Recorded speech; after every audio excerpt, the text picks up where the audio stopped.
a lot of others who are on the fence about receiving the vaccine.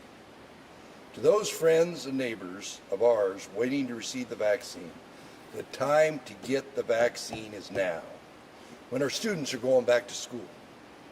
We can minimize or eliminate disruptions in the delivery of education, as well as sports and extracurricular activities during this school year, if Idahoans choose to be vaccinated. Our younger population, children under the age of 12, cannot receive the vaccine, and they need us, the adults, to make the right decision now so that they can stay well and have a productive and successful school year. Parents 12 to 17-year-olds and 17-year-olds are also encouraged to have your children vaccinated. Your children's pediatrician can help you if you have questions about the vaccine, and I encourage you to make an appointment to discuss your questions. 195 million Americans have received the vaccine safely. The risk of death or serious injury is extremely low.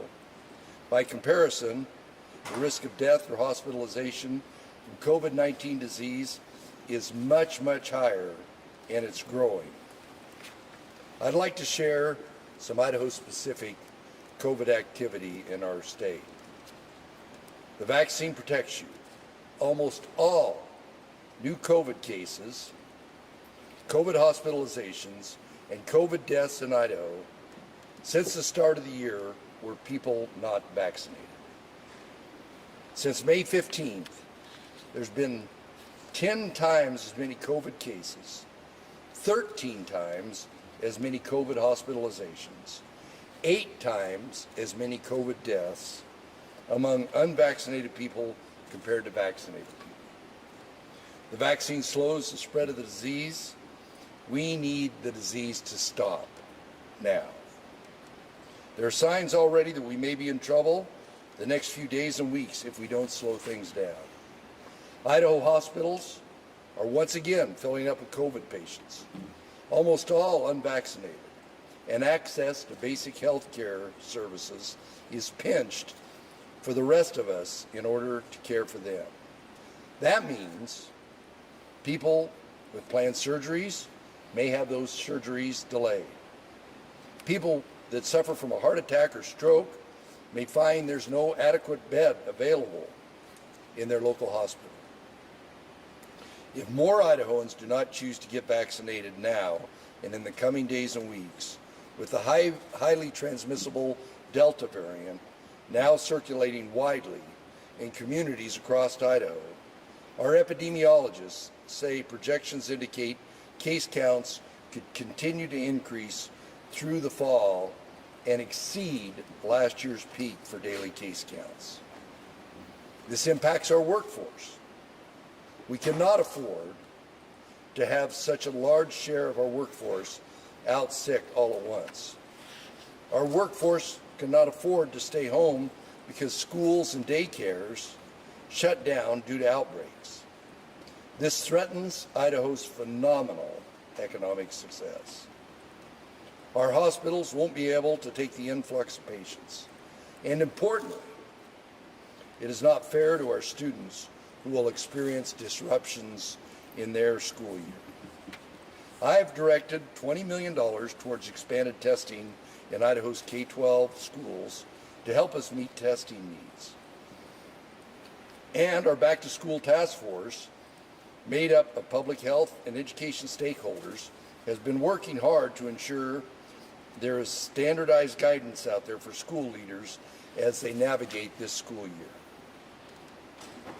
I have with me today Andrea McNutt, a Spanish teacher right here in Nampa High School, to share some of her perspectives on the school year.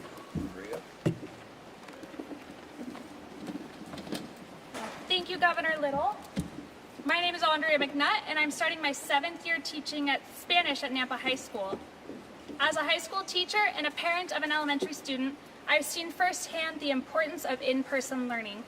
Spending the last year and a quarter of the previous year watching the impact of online learning on students, I've watched the many emotions that come along with distance learning and a constantly changing schedule.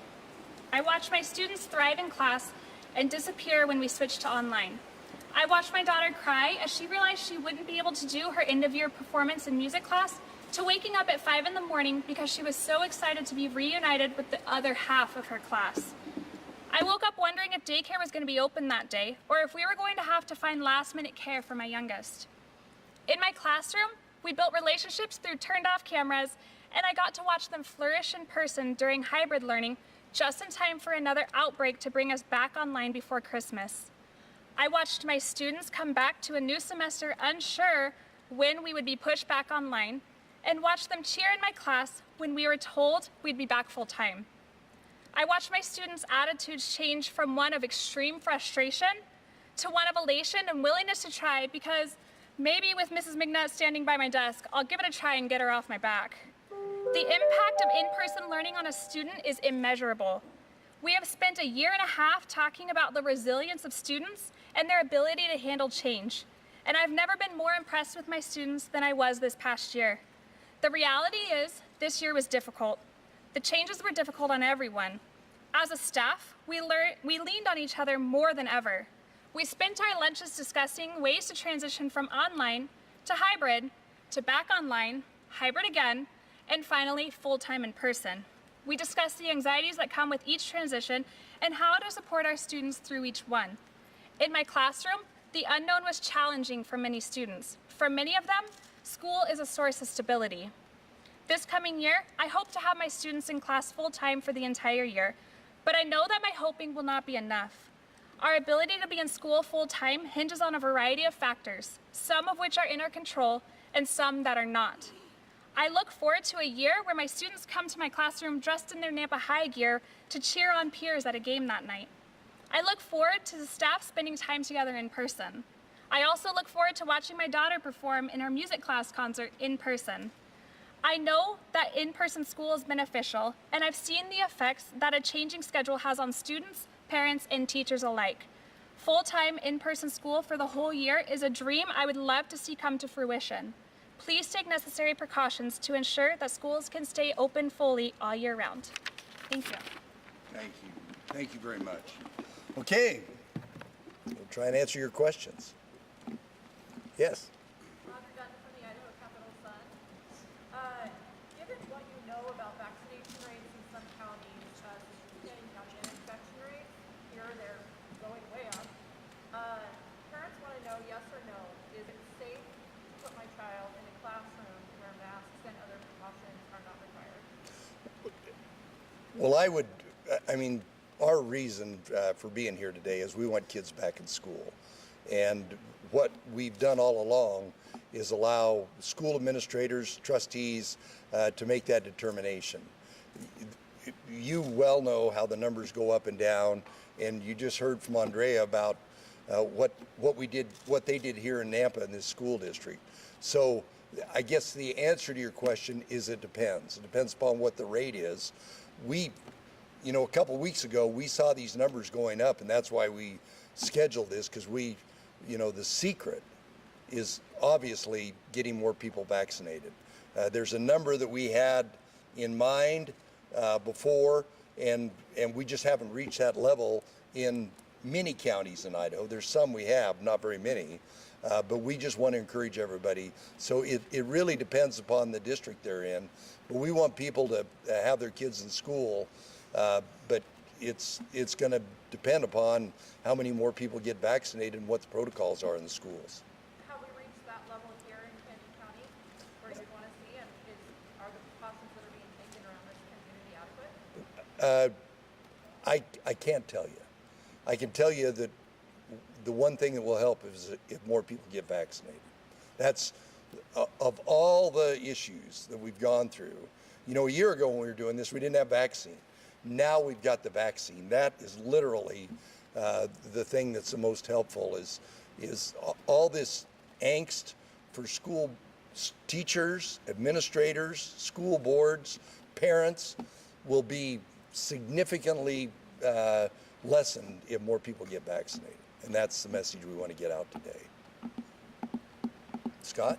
Governor, sir, Just a second ago, you said the secret is getting vaccinated. Well, perhaps it's not really a secret because it seems like we know that, with all due respect. Fair, that's fair. But my question is, the politics involved in this. There are so many people who don't want to get vaccinated for their personal reasons. When I say politics, I don't mean necessarily political parties. What can you do to bring these two factions together? It's almost like there's two parts of the state, maybe two parts of the country. Those who want to get vaccinated and have gotten vaccinated, and those who don't and maybe won't. How do you bring that together? Well, and I talked about a little bit in here. There's some of them that are, and believe me, we've done a lot of analysis. So have my fellow governors all over the United States. We talk quite frequently about what they see in their areas, and a lot of what we see in Idaho is prevalent in other states. The big change is the Delta variant. You know, how much more it spreads, and the fact that now we're having some breakout cases. But of course, even if you have a breakout case, these statistics are incredibly compelling that if you get the vaccine, we're fine. But what's changed, believe me, last June, July, last June, July, I never thought I'd be where we are today. But I will tell you that when this first started, my coronavirus advisory group told me, and I can remember him saying it in March of last year, viruses will do what viruses do, and they will continue to mutate and try and make it to where they can proliferate. And the Delta variant has been one of those mutations that has exacerbated that. With our vaccine level we had before, and the fact there are a few people getting vaccinated all the time, the message here today is we have to have a much higher vaccine rate, given the Delta variant, for everybody to be back in school. Quick follow-up, but I've heard health experts say that it may take overflows at hospitals, more deaths, unfortunately, for things to get really bad before people will come together on this. Are you concerned about that? Yes, and I'm talking about bringing together people politically, philosophically on this whole thing. Yes, and that's what's happening. You're all aware of what's taking place at Kootenai right now in the Coeur d'Alene area, where they're at capacity. The local hospitals here have some significant issues, but the dashboard that I get about hospitals, if there's a vaccination rate that's higher, there's a green line for hospital capacity. If they've got a lower vaccine rate, there's orange and red, and that's the point we're trying to get out. Yeah. In your comments, you said 20 million for extra testing, but the release says 30 million, which is 20. Did I perhaps, what is it, Emily, is it 20 or 30? Greg? 30. And where's that coming from? Well, we have some funds that are that we've got set aside that actually for the last 2 years for whatever we need to do, and we're making those available. There was, as you're well aware, there was some funds that was available that we didn't tap into, and we're making those available today so that the school administrators can plan on them. And will that be just available for them to use as they Yes. see fit? And that was for, I'm sorry, Governor, that testing is for specifically, the $30 million is for testing for specifically what group? Well, for K-12, yeah. Thank you. James? Governor, you kind of alluded to this. House Republicans rejected that $47 million for testing, a few months ago. What authority do you have to release this money now, since it wasn't built into the budget? This isn't part of that 40 million. This is other money that the legislature last year gave us for kind of whatever we need to do for COVID. So this is exclusive of those ARPA dollars that were there that didn't get appropriated. And why do you think it's important now to make these funds available when lawmakers who represent the Nampa area, for instance, rejected that money, saying it was completely unnecessary? Well, or too much money? I would have preferred that they did that, but I have to deal with the hand that I'm dealt. And fortunately, we have these emergency funds that we have to make available to the school district to do what they think is necessary. Governor, you said so far you've left it up to local jurisdictions to make those decisions on restrictions and all that. Obviously, what's different now is that younger populations are at risk and they don't get to decide whether or not they're vaccinated. It's their parents who are deciding for them. Is there a scenario in the future in which you would impose statewide restrictions? Are you looking at the way schools are going to respond to outbreaks? Well, as we have all along, we want to create the best possible atmosphere for people to do the right things. Incentives, whether it's resources or other incentives that we can give to local school districts. We don't want the scenario that Scott talked about, to where the hospitals are all plugged up. We've got a lot of people dying. That is what we're trying to avoid at all costs. But we had a grand experiment the last 17 months about, particularly in the rural states, not in the Midwest, in the West. And I am convinced that, as I stated in my comments multiple times, we want people to choose to do the right thing, and that's the strategy we've had, and we're going to continue with it. But that's why we asked you all to be here today, was to make the point that this is very, very serious. Just a quick follow-up. Why did you choose to send this message? Well, it's the incredibly compelling statistics about hospital capacity, about case counts, about positivity rates, about deaths, about hospital capacity. We've been watching them for the last. Let me tell you all a brief story. My healthcare team have just done an incredible job, and about a month and a half ago, I was going to take them all to lunch, and we we're going to celebrate. And I had a conflict, and I couldn't do that, and we ended up postponing it. But instead of a celebration meeting, it was, here's all the statistics of what's going on. So, the Delta variant and the lack of vaccine uptake in the state of Idaho just changed the trajectory that we thought we were on. And many of you have written a lot about it, and we just need to get the message out more. So.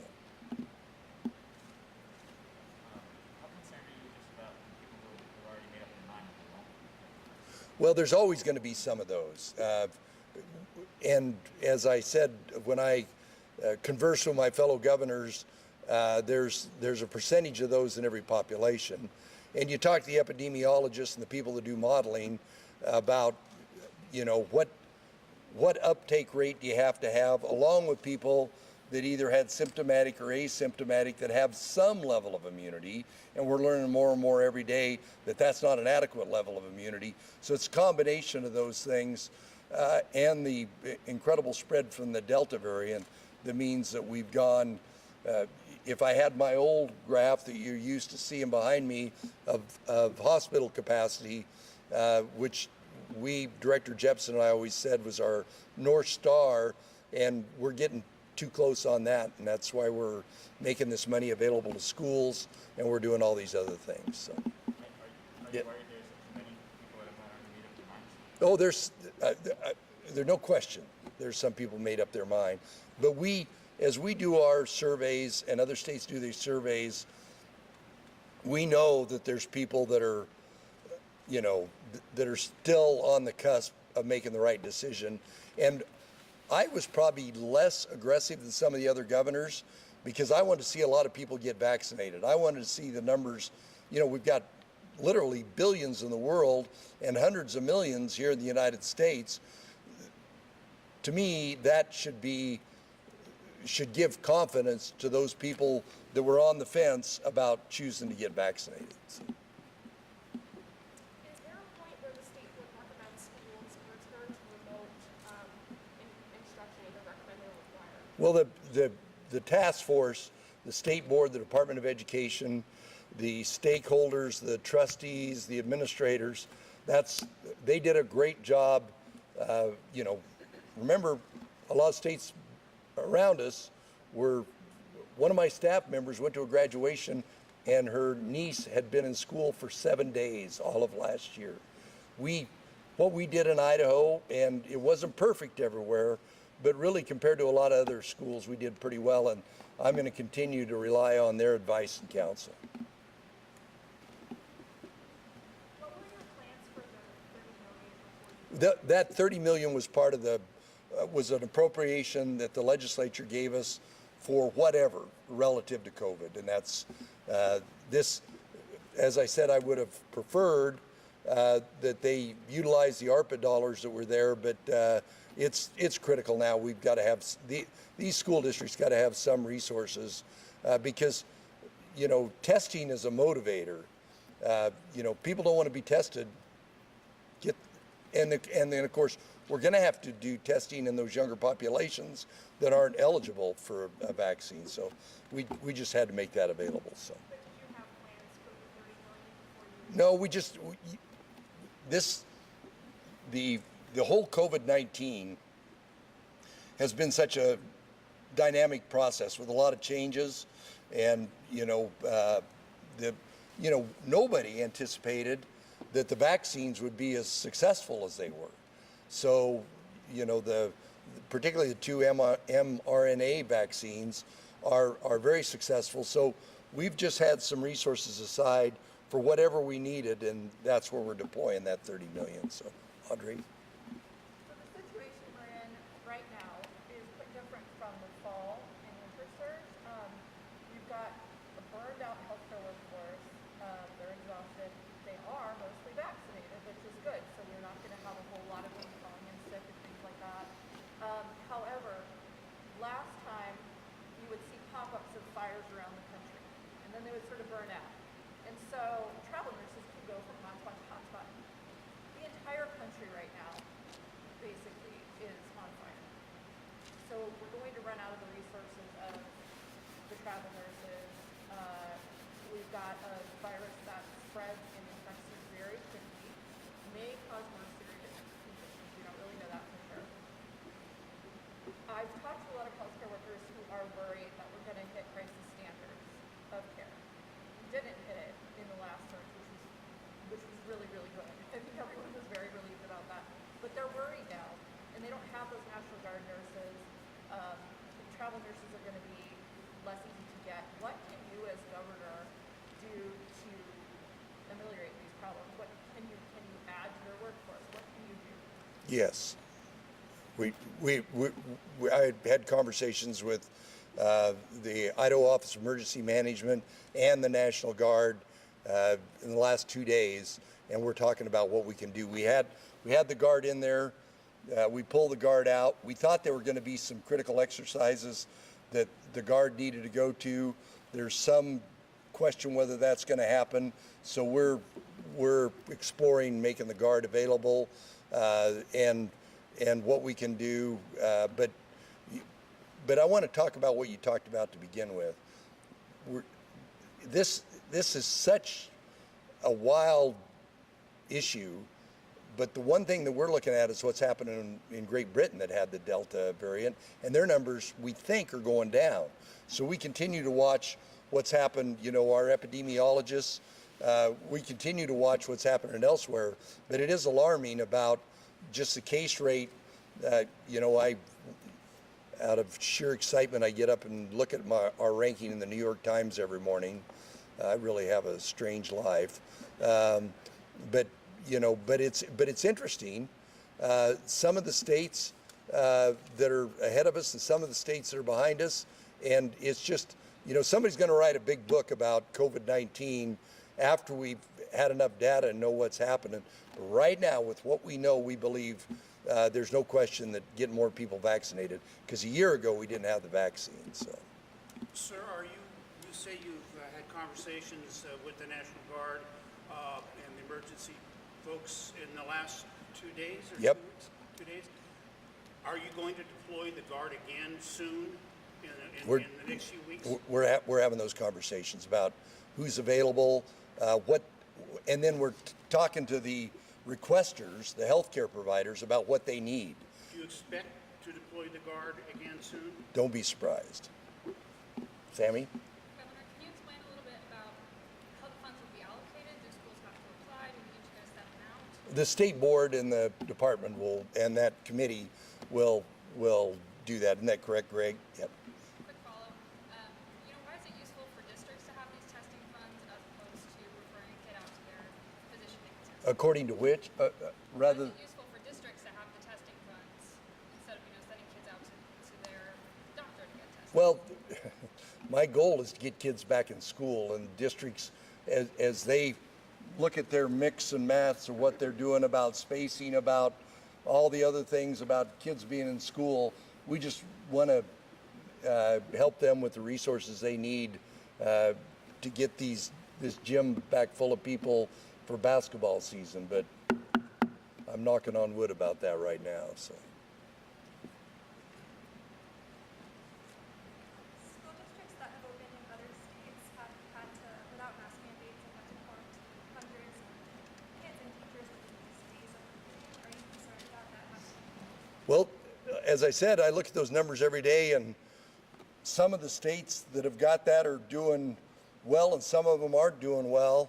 All I know is what we've done in the past and what I believe worked, and that's making an earnest plea with the people of Idaho to do the right thing. And I think this morning, Idaho was ahead of both Oregon and Washington in our case counts. So that says something. So, yeah, Katie or Keith, your press secretary there. So. Appreciate that. Talking about the vaccine rate and people getting vaccinated, it looks like, in fact, more people are getting vaccinated lately. If I read the state health department numbers, 11,000 weekend July 11th, it's climbed steadily up to August 1, 18,000. Is that enough? I mean, first, I've heard comments about more people getting vaccinated, and then 18,000. Is that enough? Or do you want to see that? I want to see it more. And actually goes a little bit of what Scott talked about. And I was just talking to a couple of the administrators about a good friend of Teresa's mine from Emmett that knows somebody that's an educator that's in an ICU right now at a very young age. And that's an absolute travesty. But I think as people become aware of that, that vaccine rate's going to go up. But we're not getting the vaccine rate up I would love to go back to the days when I was rationing vaccine. We're not even close to that right now. And fortunately, in this country, we've got a lot of inventory that's available, and that actually goes to part of the reason that because the healthcare community is going to be taking care of patients, doing more testing, and hopefully doing more vaccine. So that's why we got to have an increased workforce to help them get through over those three hurdles that are out there right now. So we need to have the rate go up, but it is encouraging that people are, which goes to the question, are these people really people that aren't going to get vaccinated? And a lot of it is just a matter of convenience. It's pretty darn convenient right now, and we want to make it more convenient, but we just put out a new ad yesterday. I think you saw the ad was a person from Nampa, Idaho. We just continue to try and put out a message there to encourage people to do the right thing. Audrey.